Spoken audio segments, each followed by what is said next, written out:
you tell, Coach? We just plugged our leaky defense. Huff is here. Yes, the great Sam Huff, who has passed away this week. One of the great defensive players in New York Giant and also Washington Redskin history. He'll be one of the highlights on this week of Park Ridge Sports History. And of course, as always, this is Will O'Toole. I'd like to welcome you. And also, I'd like to thank you for allowing me to come into your homes and talk everything sports from the 50s, the 60s, the 70s, the 80s, and even current sports events as we are moving forward actually to the next year, 2022. It's amazing how fast the year has gone. This week, though, I was going to, and I still will, I wanted to get to kind of like part two, and then I thought of something else with the baseball. So I'm going to kind of feature guys who have hit 250 or were seen as 250 hitters. And basically the symbol of what a 250 hitter might encompass in today's baseball and in yesteryear. But I want to focus a little bit on Sam Huff. You know, he was an interesting character. And I don't mean character in a derogatory sense. I'm saying as a football, not only as a football player, but also as not just on the field, but off the field. He was quite an interesting player. Now, mind you, I have to be very honest. Growing up, we were not big. Well, I wasn't a big Giant fan. Remember, I kind of was brought into football with the emergence of the Dallas Cowboys as America's teams, and with Roger Staubach and at the helm with Tom Landry, one of his former, Sam Huff's former coaches with the New York Giants, along with Vince Lombardi. We'll get into that in a second. But I grew up knowing probably everything about the Doomsday Defense, Bob Lilly, Jethro Pugh, my personal favorite, Cornell Green, Mel Renfro, Leroy Jordan, Larry Cole, George Andre. And the list goes on for the Doomsday Defense. That's one thing that is missing today are the great nicknames. Yeah, I know we had the Legion of Boom with the Seattle Seahawks, but that's already about 5 years ago, 6 years ago. And most of those players are gone. When I was growing up, it was Purple People Eaters, the No Name Defense, as I said, the Doomsday Defense, the Gold Rush, the Fearsome Foursome, the Purple People Eaters. How can I forget? The Minnesota Vikings was one of the great nicknames of all time for the defense. Well, Sam Huff was a quintessential defensive player. And in fact, as I was reading some nuggets of information about him, courtesy of some of the sports sites I go to, along with Wikipedia, I was really captured by the fact that he's an interesting player, not just on the field, and he was a great player, but off the field. Never knew that he ran for or entered politics and actually ran in the state of West Virginia. Didn't win. Didn't realize that. I'm not saying he made a fortune, but he leaves the great game of football and becomes basically a sales spokesman, PR guy for the Marriott hotels. He was able to secure quite a contract with the NFL with putting up teams on the road for games. So he did a lot of things off the field as well as on. And of course, he anchored those great Giant teams of the 50s that would, and early 60s, that would play in some championship games. Jim Lee Howell was the head coach. But more interestingly than not was that those Giant teams had two great, probably arguably, two of maybe the top 10 coaches of all time. And at the very least, Landry and Lombardi both embodied and symbolized 1960s and early 1970s football. And of course, Landry was on the defensive side. Lombardi was on the offense. But here's the deal. Lombardi goes to Green Bay, resurrects a terrible franchise, a franchise that hadn't won in a while, a long time, in fact, gets him right to the championship game in 1960, loses it, blames himself, and then basically never loses another championship game. And Sam Huff and he are linked because Huff after being dealt by the Giants. And I think that really, really, from what I've read, really bothered him. Remember, this was a guy as a defensive player with Frank Gifford on the team, with the Hollywood looks and all the rest of it. And of course, offensive players are always going to get more ink than defensive players. Number of reasons. One is they're carrying the ball, or they have access to the football, and they're the ones scoring touchdowns or field goals, whatever. But Huff makes the cover of Time magazine. And I got to give him credit. He wanted to be paid for the interview by Time magazine.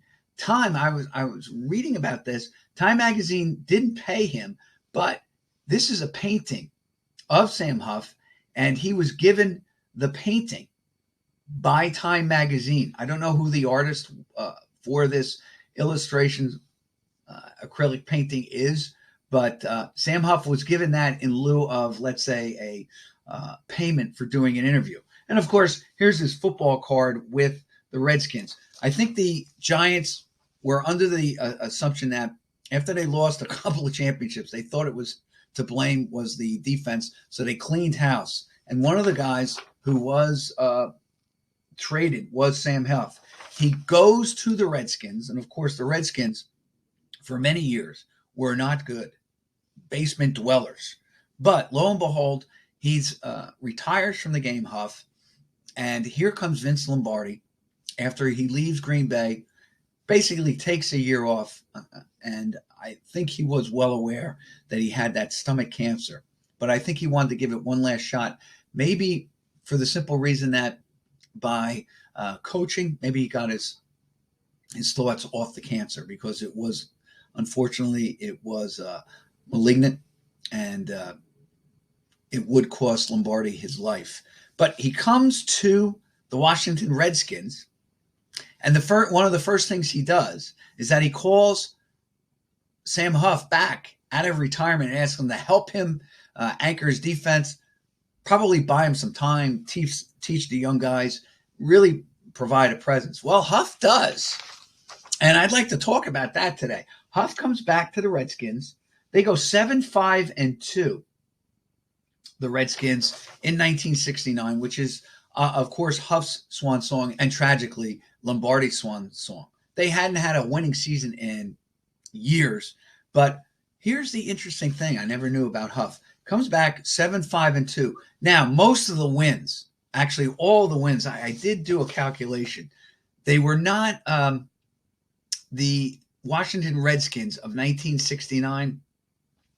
The teams that they beat had were, let's say, 40 or 50 games under 500. And the teams that they lost to all playoff teams. They lost to the Browns. They lost to the Cowboys twice. They lost to the Colts. Although the Colts don't make the playoffs in 69. I don't believe they don't make the playoffs in 69, but they are coming off the Super Bowl. So they're still a very good team. Regardless, he ties Philadelphia. Here's the deal. Huff gets his final interception, number 30 in his career, in a game against Philadelphia, which I believe ends in a tie. And it happens to be one of two interceptions that he runs back for a touchdown in his career. And of course, it is his last interception. He does it against Norm Snead of the old Eagles. And I'm sure everyone remembers Norm Snead as well as I do. He was a journeyman player, played for the Giants, played for the Eagles, played for a number of teams. Went to Michigan State. And actually, ready for this, they were the Redskins that year under Lombardi were 37. Well, the teams that they beat for their 7 wins were compiled a 37-65-2 record. The teams that they lost to were 51-15-3. And then they tied 2 teams. They tied, I believe, Philadelphia, and I want to say San Francisco, who had a overall record, those 2 teams, of 8-17-2. Yes, Did I add Philadelphia's record to the losing side? Yes. Did I add Dallas's record twice? Yes. You could probably take them out, but I think you get the gist of it. The teams were basically 30 games under 500 that Lombardi defeated, and they were basically almost 40 games over 500, the teams that Lombardi lost to. Still, he had made headway with the Redskins and probably turned the franchise around, because this is 1969. By 1973, they were playing in 1972, actually, they were playing in the Super Bowl, losing, of course, to the undefeated Miami Dolphins. I think you can attribute the Redskins' turnaround in the 70s, both to Lombardi and his presence, to the fact, yes, they do hire George Allen as their head coach after Lombardi, and he helps turn the team around. He actually bases that team on, quote unquote, the over the hill gang. All right. And also, I think Sam Huff's presence on the team, probably Lombardi and Huff, really is the transition and turns maybe a bunch of losers or guys who don't think they can win into a team that does challenge for the Super Bowl, albeit against still, quote unquote, the greatest team of all time, the undefeated Dolphins and Don Shula of 1972 in the 73 Super Bowl. Huff, though, is an interesting character. Again, in this respect, I was looking at his college days. He is from West Virginia, born to blue-collar roots, goes to West Virginia University, and during his time in West Virginia, he actually was a letterman, I believe, for 4 years, which I found amazing. I have to look more into this, but don't believe freshmen could play up until about 1973, 74. Regardless, they probably have letters on the freshman team. But West Virginia in his senior year, ready for this, actually finished 10th in the country. They go 8-2, and they lose to Georgia Tech in the Sugar Bowl. And the reason why I bring this up is that in their history, as I'm looking at it right now, they don't get back to the Sugar Bowl for almost 40 years. In fact, that 53 Sugar Bowl was basically an oasis in a desert of years in which they go from 1953 to 1963 and don't make a bowl game. And that Sugar Bowl was their first one in 5 years. They had made the Sun Bowl in 1948. And he played under Art Lewis. Don't know too much about him, but they're in the old Southern League, West Virginia. But definitely is a winner. And that's the whole point, that he brings winning, not just to the colleges, but also to the pros with the Giants and then the Redskins. And he was quite a guy, quite a player. And as Howard had emailed me, he said, "Did you see this about Sam Huff?" I did see it, and I said, you know what? I wasn't going to really focus on Huff. Not being a Giant fan, I guess I just don't have the same attachment. But I'm glad that I decided to do a little bit about him. I do want to say this. Love the guard, his helmet guard, because that is definitely unique. Still, even then and still today, I don't think you can find a protection guard like that in the NFL today. And that's why I kind of had it in the cartoon. It always seemed to me unique to Sam Huff. I haven't seen any of the old football cards with players with a similar kind of face guard like that. The only one I can think of that you might argue is Joe Namath, circa 1968-69. But even that was a little bit different. He had a couple of bars in the front. Sam Huff only has that one going down. Kind of unique. Number 70 of the New York Giants and the Washington Redskins. Sam Huff passes away at the age of 87. Amazing. All right. Now, as promised, I'd love to talk a little bit baseball. It is, as I say, the hot stove league. I hope you enjoyed last week about players who came and helped teams win. And I will do another focus on that. But I was thinking about this today, and it actually has everything to do with a guy by the name of Wayne Garrett. And that is this. I was looking, and I use Baseball Reference, and I'll use Baseball Almanac and other sites, but usually I get those. I was looking for probably a list of 250 hitters in Major League history. Interestingly enough, Baseball Reference only goes down as far as 270. Now, you've heard the Mendoza line. That's guys who could barely get their batting averages over 200. So it's anybody under 200. But I always thought this, 250 always seemed to me as a kid, you went 1 for 4. And you said to yourself, well, if I went 1 for 4 every day, I'd have 162 hits at the end of the year. It's not a great average, but it's not a bad average. It doesn't really indicate that you're a bad hitter, but it also doesn't indicate that you're a good hitter. It's just 250. It's an average. And probably it is what we always said. If a guy can get to 250, he hasn't had a bad season. Anything over 250 as a batting average, you say, guy's a pretty decent hitter. Anything under 250, if you can find another hitter who can hit 265, 270, take him instead. But I was looking at some of the players from my youth, obviously, that I kind of recall as being what I consider 250 hitters or close to their career. And here's the thing. I really couldn't find a quintessential 250 hitter. Guys who basically had an average of 250. I'm going to focus on some guys who hit 250 or around 249 to 255, maybe 256, because in that realm, that's like a 250 hitter in their careers. And just show you what I was thinking about, that can you be a productive hitter with a 250 average? And in fact, you really can. And one of the guys I want to start with, and this is kudos to my wife, Barbara, because she was an all-time Met fan. Her favorite player was a guy by the name of Wayne Garrett.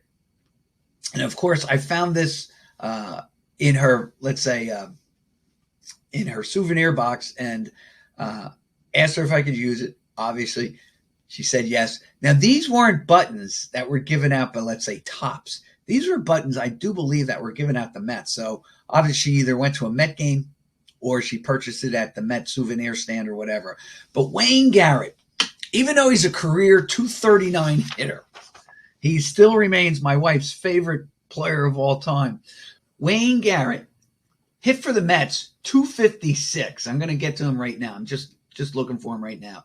In 1973, of course, he was on the 69 team, played 124 games. That year, he hit 218. Okay.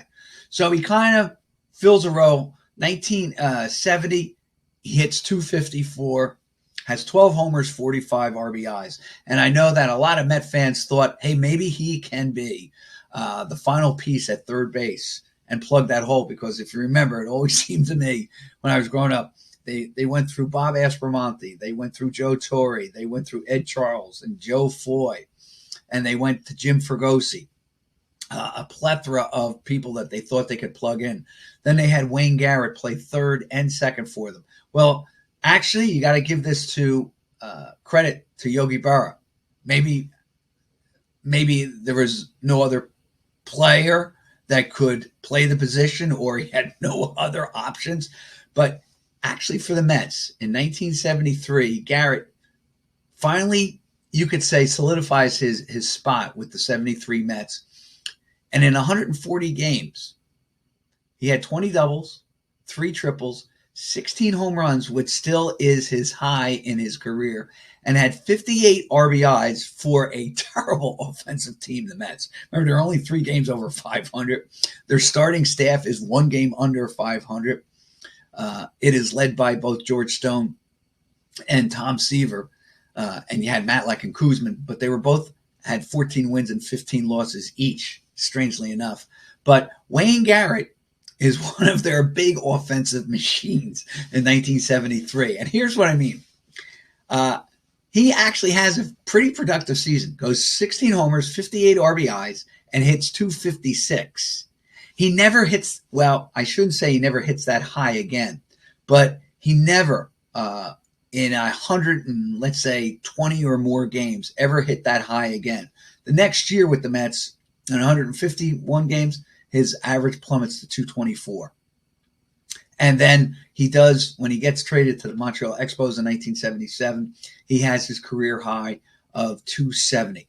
Pardon me, actually in 75, he hit 266 for the Mets. Here's the deal, though, and this is what I'm going to say. The third basemen that I focus on today, they all have one thing in common. They knew how to draw a lot of walks. Ready for this? Garrett was a walking machine, and he would probably be an extremely valuable player today.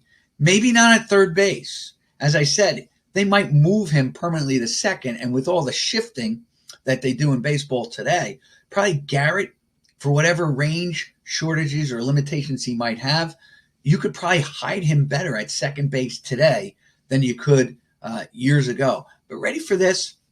Starting in 1972, when he played 111 games for that 72 Met team, he drew 70 walks. Then in 73, he drew 72 walks. Actually, in 73, he had a 348 on-base percentage, which was actually low for him over that stretch. Ready for this? Even though he has a higher batting average, and of course, what I'm about to say really goes to the metrics guys, that batting average isn't that important. It's getting on base. Well, with his highest batting average, he has one of his, he only had a 348 on-base percentage. Why do I say that? Because the year before, he only hit 232, but he drew 70 walks and actually had a higher on-base percentage of 374. And then the following year, in 1974, even though his on-base percentage is 11 points lower to 337, he only hit 224. Here's the thing. He drew 89 walks in 1974. So obviously those 3 years, he was very valuable. Then he drew 50 walks in 75 and shoots right back up to 82 in 76. This guy knew how to get on base. And of course, it was probably overlooked way back when. But I'm telling you right now, if Garrett were playing today, he would probably be all around the diamond, playing first, third, second, maybe even short, because he did play there for a little bit. But I see him more as a second baseman today, especially with the, the defensive metrics and the shifting and all the rest of it, and whatever limitations he had as a defensive player, all right, would have been obscured by the fact that the guy knew how to get on base. In fact, ready for this? For a guy who had a lifetime 239 batting average with only 38 steals and only 61 home runs, Garrett played 10 years and played over 1,000 games, almost 1,100 games in his career. And he plays in 2 World Series, winning 1. Not a bad career for a guy who was mediocre at best. Now, we get another guy. And I do want to talk about him. I did have Ken Mcmullen. You know what? Let me do Mcmullen first. Mcmullen was a kind of guy, I never realized this. He actually finishes with a 34 WAR in his career. That's really not that bad. Garrett, by the way, his WAR was 16.7. So you're talking about a guy who basically doubled the WAR of Wayne Garrett. He does play 16 years in the major leagues. His career, I never realized how many different places that Ken Mcmullen played. In fact, Mcmullen played in the 63 for the Dodgers. I don't believe he was on the World Series roster, although I'm sure that he got a little bit, some sort of stipend for playing on a World Series team from the other players. Then he gets traded to the Washington Senators. And ready for this, the year that I used for him of hitting, let's say, 250 in 1968. Now, here's how you have to look at 1968. Mcmullen had 20 homers, 62 RBIs. He hit 248. Actually, his batting average was not that bad in terms of the league average, because the league average in 1968, ready for this? The league average, if I can find it here real quick, the league average for batting was 230. He was way over at 248. Remember, that was the year that Yastrzemski was the only American League hitter with a 300 batting average. He had 301 in 68 after winning the Triple Crown, leading the league with a 344 average in 1967. So in context, Mcmullen has a sensational year in 1968, playing for a terrible team, the 68 Senators. Remember, in 69, Ted Williams comes in there and wins 86 games with basically the same team. He had 20 homers, 62 RBIs. I know that RFK Stadium was not, let's say, the most conducive for hitting and all the rest of it. He really had a pretty good season. And in fact, his career average, and this is why I love Mcmullen so much, it's close to 250. It's 248. He hit 156 home runs, drove in 600 RBIs. Baseball Reference has him doing this: 16 homers, 62 RBIs, hitting 248. What was his 1968? He was 20 homers, 62 RBIs, 248. So 2 out of the 3 were right at his average. And by the way, he played 151 games in 1968. Baseball Reference does it based on 162 games, the average for him. So I have to say this: Mcmullen, when I was growing up, was always seen as a pretty good defensive third baseman. Maybe not in the realm of Brooks. And of course, Brooks probably benefited the fact once you get a reputation as being a great defensive player, you would probably just keep adding metal to your trophy case with each new Gold Glove. And Mcmullen, I just remember or recall as a kid, was always seen as a pretty good glove man. Better glove than offense. But you can see, had a little pop, helped the team out. Now, he is traded. Again, he goes from L.A. to Washington. He goes back to the Pacific Coast. He plays for the California Angels for 3 years. And then the Dodgers pick him up in 1973. Played 42 games. And then in 74, he plays 44 games for the Dodgers. Does play in the World Series, I will tell you that. And in that 44 World Series, he actually appeared. No, he doesn't play. He actually only had one at-bat in the championship series against the Pittsburgh Pirates and goes 0 for 1. So he does play for a pennant winner there. He does play for a pennant winner in 63 with the Dodgers. He is traded, so he misses the 66 and the 65 team with the Dodgers, going and playing for the Washington Senators. Could have been on 4 pennant-winning teams in his career. Actually finished his career with the 77 Milwaukee Brewers, but never again after the 72 season does he amass 100-plus games in his career. But in 1968, in the prime at age 26, probably has his best career season when he goes 20, 62. Actually, you can even argue this. In 69, under Ted Williams in his first year, has his second highest batting average of his life, 272, played 158 games, has the most RBIs in his career, 87, and hit 19 home runs. It's not a bad resume for a guy who I always respected, Kenny Mcmullen. Now, there is another third baseman I'd love to talk about, and that is Sal Bando.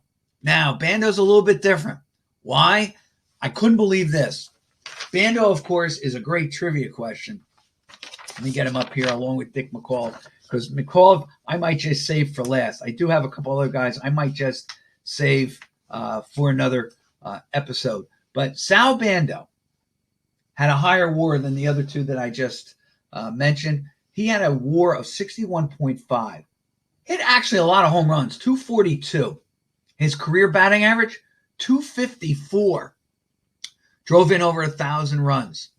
Actually, Bando, pretty amazing to me. He actually led the league in total bases in 1973 with 295. But he actually, ready for this, Bando led the American League, and I'm not sure of the National League, but I'm sure the American League. He actually played 162 games, 3 times to lead the American League, and in 75 he played 160 games. And then in 76 and 77, 158 and 159. Basically, led the league in doubles, 32. He was a pretty good player. Baseball Reference has him at 1983, 254 for his, for let's say a yearly average. So he'd get you 19 home runs, 83 RBIs, and hit 254. Now, a lot of guys would say, 254, not that real.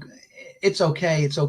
But I'm telling you right now, his 254 was very productive because, like Garrett and like Mcmullen, but he even did it at a better rate.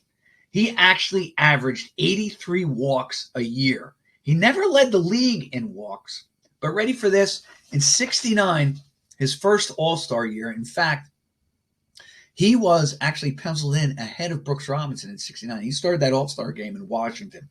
He drew 111 walks and hit 281, 31 homers, and 113 RBIs. Those are both career highs for him as he amassed the most plate appearance in the league. What really helped him, he hit 281. His on-base percentage was 400. And the next year, it wasn't a fluke. His on-base percentage, even though he hit 18 points lower, 263, his on-base percentage was 407.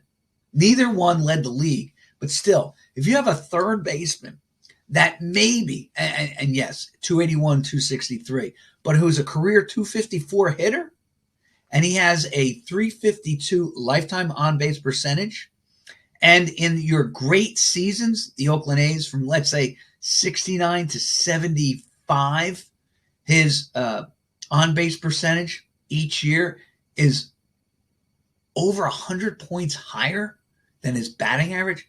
You've got some ball player there. Was he Hall of Fame? Probably a B-plus player. But I think this is where stats and in context, you start to appreciate some of these players that may be overlooked. Because Bando, I think, is overlooked as a player on those A's teams. I know he's mentioned with Catfish, and he's mentioned with Reggie, and he's mentioned with Campaneris and stuff, but he was a real glue on that Oakland A ball club. I mean, you got a guy that you can pencil in from 1968 to 1978. He never played, with 1 year, 1974, he never played fewer than 152 games. And that 1 year, 1974, he played 146 and still drove in 100 runs. He was 22, 103, get this, hit 243, but his on-base percentage, 352, as he drew 86 walks. Bando was a really good player. And I know this, I think he, along with Jackson, both played at Arizona State. I do believe that they were teammates under, I believe the legendary Bobby Winkles was their manager. But Bando was a really good, you know what he is? He's a player that you win with. And obviously, how can I say that? Well, the A's won 3 World Series with him playing third base. And maybe he didn't have the panache of Robinson. And maybe he didn't have that, let's say, blue-collar look that maybe a Pete Rose did playing third base. And but he did everything that you asked him to do. And he was a true champion, a real winning ball player. He's the guy, boom. He'll never hit 300 for you, but he'll never embarrass himself in any year. In fact, the lowest batting average he had during his prime years was 243. And of course, the A's win the World Series in 1974. But he takes the 243, has a 100-point higher on-base percentage, and drove in 103 runs, which were the second most in his career. Pretty good, Bando. I'm actually glad I started looking at this. All right, so I got my third baseman. Now I'd like to take just a little time with Dick McAuliffe. And the only reason I want to talk about McAuliffe, he had the oddest batting stance. And this picture from 1971, his baseball card, was that McAuliffe had one of the oddest stances in the batter's box. And McAuliffe, ready for this, like Bando, His batting average was close to 250 lifetime. He actually hit 247 lifetime. But here's the deal. McAuliffe, like Bando, he played 16 years, McAuliffe. Bando played 16 years as well. Mcmullen played 16 years. All right, 3 guys. And Wayne Garrett, one of the guys I was talking about, he played 10 years. Probably of the 4 that I just stated, he's probably the least talented of them all. But they all share one thing in common. Every one of these players had the ability to get on base or use their all of their talents to their fullest.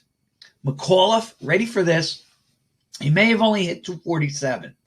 And I could never understand as a kid why the Tigers had him batting leadoff. But he only hit 247. His lifetime on-base percentage was .343. And from 1962 until 1972, he drew 45 or more walks. Now, it doesn't sound like a lot. And the 2 bad years, quote unquote, that I say, he had 47 in 1969. He had a pretty good batting average, 262. And he had an on-base percentage of .369. And in 1965, he does make the All-Star team. He hit .260, but his on-base percentage was .342. Ready for this, though? McAuliffe, though, outside those 2 years, drew 77 walks in 1964, drew 105 walks in 1967, drew 82 in the Tigers' World Series winning season. His batting average that year was .249, but he had an on-base percentage of .344. And as a second baseman, look at this. He led the league in runs with 95. Of his 142 hits, McAuliffe had 24 doubles, 10 triples, 16 homers, and 56 RBIs. Here's the bizarre thing. Those 16 homers were not a career high. In fact, 3 times McAuliffe, probably making use of the short right field porch at Briggs/Tiger Stadium, hit 20 home runs. That for a second baseman. He had 24 homers in 1964, 23 in 66, and 22 in 1967. In all those years, from 1962 to 1968, not only did he have some pop, but he drove in, for a second baseman, over 50 runs in each of those years. And in those years, ready for this, although he didn't total a ton of doubles, man, he had a ton of triples. He went from 62, 5, 6, 7, 6, 8, 7 to a high of 10 in 1968. And then in 1969, he hit 5 triples. All right. 69, I do believe he was hurt and only played 74 games. But in his 3 probably best years, he had some pop in his bat for a second baseman. And like I said, he drew a ton of walks. Now, I know he wasn't the best defensive second baseman. And, of course, Cash was playing first base, never known for being a great defensive player.